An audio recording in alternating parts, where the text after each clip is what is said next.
if they don't love me, then I must be fundamentally unlovable, is the twisted emotional alchemy of that non-logic, right? But what most people don't realize is that this pain can often be the key to unlocking a stronger, more resilient, and more emotionally healthy, quite frankly, version of yourself, not in spite of being rejected, but because of it. Rejection by a romantic partner, someone you loved and wanted more than anything else for them to love you back. This kind of rejection after a breakup or a divorce can be absolutely devastating emotionally. But what most people don't realize is that this pain can often be the key to unlocking a stronger, more resilient, and more emotionally healthy, quite frankly, version of yourself, not in spite of being rejected and having to deal with this, but because of it. So in this segment, we're going to talk about how to turn this rejection into something incredibly productive that will be the greatest triumph of all, because instead of being rejected, feeling like your self-esteem has just taken a hit, and having that impact you deeply, negatively, potentially for years to come. We're going to talk about what to do with this so that you can use it into this opportunity to work on yourself in amazing ways that allows you to grow, become more resilient, and honestly to have better relationships with other people and also with yourself in the future. That is what this experience of rejection has to offer if you know how to use it to your advantage. One of the things that I've seen time and time again is how deeply wounding the experience of being rejected by a romantic partner can potentially be for people if they don't know how to manage this in ways that are going to be better for them.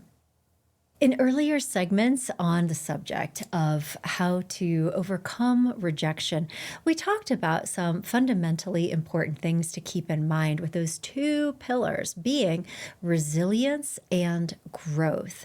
And that is incredibly important to be keeping in mind if you're dealing with the rejection from a romantic partner, because they're both incredibly important. And so to start with, let's talk about some factors that will help you strengthen your resilience.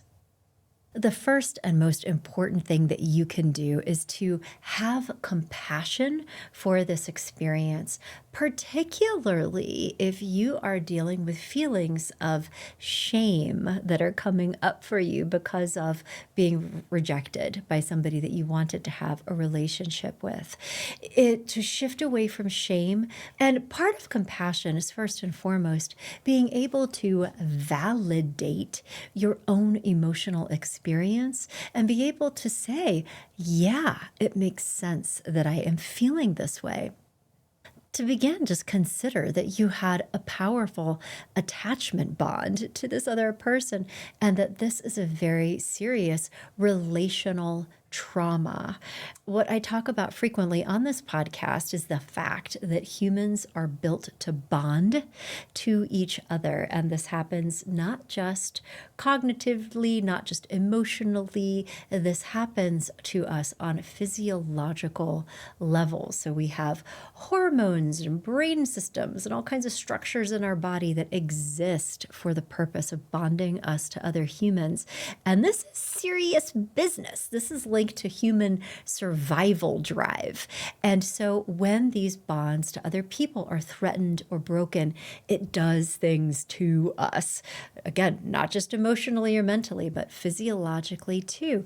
And to feel this sense of devastation and to become hyper-focused on this rejection from another person is actually linked to those physiological survival drives.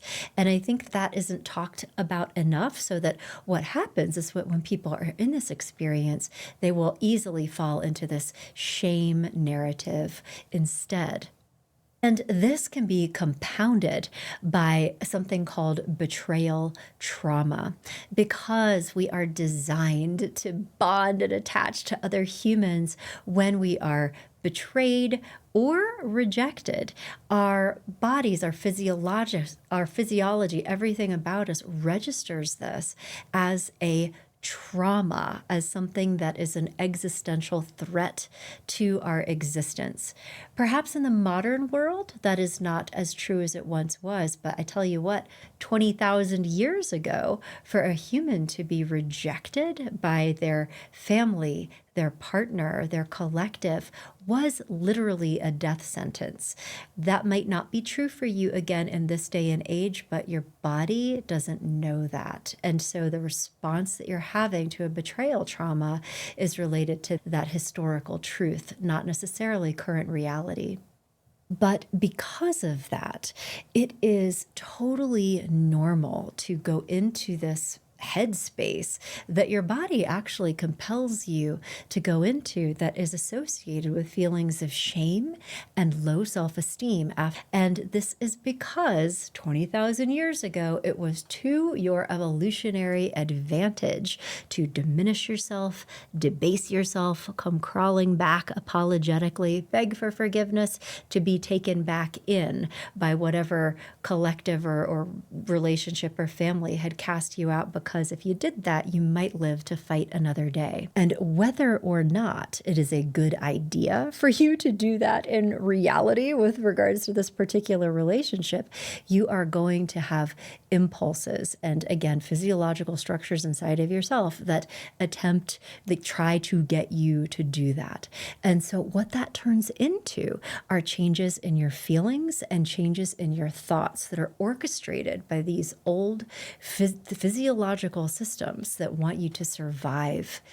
What that turns into are thoughts that blame yourself, like, what did I do to make myself rejected by this other person? It might even make up some stories about how if you were better, sexier, more accomplished, thinner, like whatever the story is, then this person would have loved you and wanted to be with you. Emotionally, this can also turn into feelings of shame and really take a toll on your self-worth. This is particularly true if you tend to have a relational style where you look to other people for external validation and almost use relationships as a way of making you feel better about yourself. If you have the love and affection or approval of other people, then you're okay. And as soon as that goes away, what do you have left? That's a real vulnerability. But this is where the experience of rejection can lead to so much transformational growth, because it will push you into contact with all of these historical ways of being. And it's important to know that there are stages of healing after a relationship loss, and that the dark emotions you're having to rejection are part of this. And there's so much to process here and make sense of. I've talked about the stages of healing many times on previous iterations of this podcast. And just to illuminate some aspects of this, you can expect that in the earliest stages of healing after heartbreak, you are going to feel inflamed by big, intense feelings, particularly related to feelings of rejection. These can evolve over time as you go through the stages of heartbreak recovery, which I'm not going to expound upon at length here because I've talked about it so many times on previous episodes. However, I do have a free resource for you if you would like to get an assessment of what stage of healing after heartbreak you are currently in, and also get a customized free report that will provide you with some guidance and recommendations for how to help yourself move along through those stages. You can come to my website, growingself.com, go to the resources tab in the main nav, and there you'll find the heartbreak recovery quiz. Which stage of breakup recovery are you in? It's easy to find, and so I would encourage you to do that to learn more about it. But when it comes to your overall resilience, no matter what stage of this you're in, you have opportunities here. Path number one is to allow this experience of being rejected to totally do this number on you, to feel like it is so catastrophic that you can't go on, to damage your self-worth, to throw you into a shame-fueled, self-destructive downward spiral where you treat yourself badly and engage in really self-destructive behaviors, honestly, or to have the opportunity to say, wait a minute. This is me getting visibility into my own patterns, and I choose to act with love for myself right now. Perhaps I am not getting the love of this person in the way that I wanted to. What can I do with this in order to work on my ability to become more resilient through my ability to take care of myself? Simple self-care behaviors can go a really long way, but also this experience is going to give you the opportunity to get a lot of visibility into how you habitually talk to yourself, right? And we've talked about this in previous chapters of this, but especially when you're rejected by a romantic partner, it could very easily turn into that, what is it about me? If I had only done XYZ, other people are more attractive than I am. What does this mean about me as a human? I am unlovable. Nobody is ever going to love me, like going into all those things. Here's a moment to just notice that this is happening, rise up into this space of metacognition where you become aware of what you're thinking, what that internal dialogue is, and then be able to very deliberately shift it into something that feels better for you, that is also reality-based, but that is honestly cultivating a much healthier relationship with yourself. Again, we talk about this a lot on the podcast. It is only when we are thrown into these kinds of challenging situations that we get full visibility into our default modes, like the way that we receive challenges. And it's when we're in this that we get to examine, okay, how am I handling this? And what can I do differently? Which will not just help you get through this romantic rejection, it will also help you develop yourself into a fundamentally more resilient person who is able to go through all of the challenges of life and mostly stay on your feet if you learn how to do this from the inside out. On that same note, for many people going through this, they will become aware of the fact that they have given a lot of their power away to their ex, where they have allowed other people's opinions, specifically that ex's opinion of you, allowed that to determine your self-worth. If they don't love me, then I must be fundamentally unlovable, is the twisted emotional alchemy of that non-logic, right? But it will give you visibility into the degree to which you habitually seek external validation rather than internally developing this confidence in yourself and this trust in yourself and this genuine liking and appreciation of yourself for who you are and what you are all about, that is absolutely independent of what anybody else might think of you. And this is such fundamentally important work for all of us to do.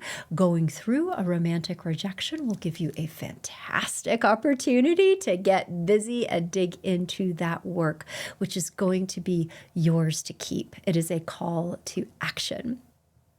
Additionally, this is an opportunity to practice a much more realistic thought perspective and get a handle on your mindset, quite honestly. We do this by reality testing. The most well-established research, evidence-based form of psychotherapy is something called cognitive behavioral therapy. There is so much showing us that this approach works, and what it involves is taking a very close look at the way that you're thinking, and is this helpful to me, or is this particular way of thinking talking about a situation really causing a lot of pain and distress for me. And the message here is that we can learn how to tell different stories or put a different perspective on our thoughts that we do have control over. And that when you learn how to do that, you will feel differently. So, for example, one thing that you might consider is to do some exploration, perhaps some journaling about a situation that you were in relationally. Maybe you were in a relationship with somebody that you, for a variety of reasons, decided that you did not want to continue. This could be a lover, it could be a friend, but really do some reality testing. Was it because that other person was the worst person in the world, or fundamentally unlovable, or irredeemable, or incredibly unattractive and repelling, whatever the things are? Is that true? Or did you want to end the relationship with the other person just because maybe you wanted something different? You didn't hate them. You did not loathe everything about them and think that they were fundamentally like irredeemable as a human. No, it's because they were operating in a way that felt incongruent than the way that you were operating in. And I think it's important to just make contact with this because we need to stop demonizing ourselves if we are experiencing romantic rejection from another person. My guess is that if you do this thought experiment, you will find that your reason for not wanting to continue a relationship with somebody, particularly a romantic partner, was multifaceted, that this was a mixed bag. There were a lot of things that maybe you liked and loved and admired about this person, but it still didn't add up to being the whole package of what you wanted to sign on for the rest of your life, particularly if your intention was to get married or move on or have a family. There's a lot that goes into that. And so that's valid and it's okay to be making decisions. It's important and justified and necessary to be making those decisions. And honestly, sooner rather than later. If you are the one who has ended a relationship with another person, you know that it takes a lot of courage, it takes a lot of compassion, it takes a lot of love to be the one who is able to have the strength to say, I don't know if we are fundamentally compatible or if this situation feels congruent with who I know that I am and I deserve to be in the kind of relationship that I want to be in, but also you deserve to be with somebody who loves you for you exactly the way that you are. And I'm feeling that maybe I can't be that person for you. If you have ended a relationship with somebody else compassionately, and that was probably a big piece of what it was going on inside of you. And so I think it's important to make contact with that as a counterpoint for this shame, worthless narrative that you might be experiencing if you've been rejected by somebody that you wanted to maintain a relationship with, to consider the possibility that there are many things that they like about you, love about you, value about you, but that it is ultimately not what they need or want at the end of the day, and that they also believe that you deserve to be with somebody who can love you for exactly you. That mindset is truly a gift. As I'm sure you noticed right there, it is also this going back into how am I basing my worth as a person on whether or not someone else wants to have a relationship with me. All of us have got to get out of that as fast as we can. It's natural to fall into that way of thinking, but it makes you so incredibly vulnerable because rejection is part of the life experience. Everyone gets rejected. It is not an if, it is a when. And if you are allowing other people to define your worth rather than taking control of it yourself, you are going to be hurt, in a lot of pain, and that every time you get rejected, and it is going to happen more than once, my friend, it is going to be just like this additional punch and punch that will directly impact your resilience. Additionally, while I certainly want to fall on the side of empowerment and what are the things that we have control over and personal responsibility, that is where the action happens for all of us. It is also true that there may be situations where somebody not wanting to maintain a romantic relationship with you had much more to do with their own capacity for love and intimacy and commitment, their own even attachment style, than your worth as a human. It's never a good idea to cast yourself as a victim and make everything that happened in the relationship the other person's fault, because that deprives you of really important personal growth opportunities that I don't want to take away from you. However, there is always a balance, and it is true that we only can control so much when it comes to other people, particularly how they are able to relate to other humans. And perhaps you've been fighting for positive change in this relationship for a long time and wanting somebody to show up in a way that felt more loving and authentic and emotionally intimate with you. And perhaps they just literally were not able to do that or be who you wanted them to be. And to notice that as a possibility and come back into this self-loving, self-caring space of, I deserve better than that. Yes, this rejection stings. I wanted this to work out, but at the end of the day, this person did me such a service, did me such a good favor, because they essentially prevented me from continuing to exist in a relationship with someone who was not able or willing to love me in the way that I deserve to be loved. And so thank you for their courage in calling it. There are so many different mindsets and narratives, ways of thinking about the same situation that we can deploy on our own behalf in these situations. The most important thing, though, is not to emulate any of the ideas that you're hearing from me today. It is to do the deep work of figuring out what is true for you. You can get here through a journaling practice, or also by working with a really good therapist or coach who specializes in heartbreak recovery and knows how to help you do this deep work. We specialize in this here at my practice, Growing Self. And if you're interested in doing this work with us, you can come to growingself.com to request a free consultation meeting with one of the experts on my team who can help walk you through this process. Yet an additional opportunity here is this chance to do some serious reflecting on your own process and on your own relationship patterns, not for the purpose of blaming or shaming yourself, but to support your own growth and development. For example, you might consider doing some reflecting around, why was I so attached to a person who didn't want to be with me in the way that I wanted to be with them? And how am I going to keep that from happening again? That is a really important question to be asking, but also answering, because it will launch this growth process inside of you that will say, along those same lines, as you do a relationship autopsy, you might be thinking, maybe there were some things that I could have done to have been a better partner for this person, and that if I had done those things, maybe our relationship would have evolved differently. And this is not about falling into a pit of shame and regret. This is about doing some honest reflection that turns into new growth opportunities, a new direction for you.